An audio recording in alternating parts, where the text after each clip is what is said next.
Hello అండి, అందరికీ hi. So happy Nikhil Vikram on డ్యూటీలో చూడడం.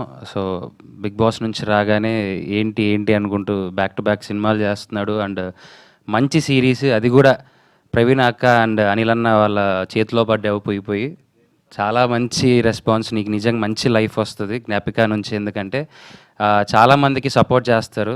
నాకు ప్రవీణ్ అక్క ఇంకా చాలా క్లోజ్ కాబట్టి ప్రతి ఈవెంట్కి ఏదైనా సరే నన్ను సపోర్ట్ చేస్తూ ఉంటారు. నిజంగా ఫస్ట్ ఎపిసోడ్ నేను చూడడం జరిగింది, చాలా బాగుందిరా. All the best to entire team, చాలా ఎంగేజింగ్గా ఉంది. సో మోర్ కేసెస్, ఇంకా ఏంటి అని నెక్స్ట్ ఏంటి అన్నట్టుగా. సో ఇలాంటి సిరీస్ని ఇంకా నువ్వు చేయాలి. సో మంచి మంచి సినిమాలు చేసి ఇంకా నువ్వు మంచి స్టార్గా ఎదగాలి. ఐ లవ్ యూ బావా. అండ్ హోల్ టీమ్కి all the best. Thank you so much. Thank you so much Amar garu for coming here and wishing the team. Thank you.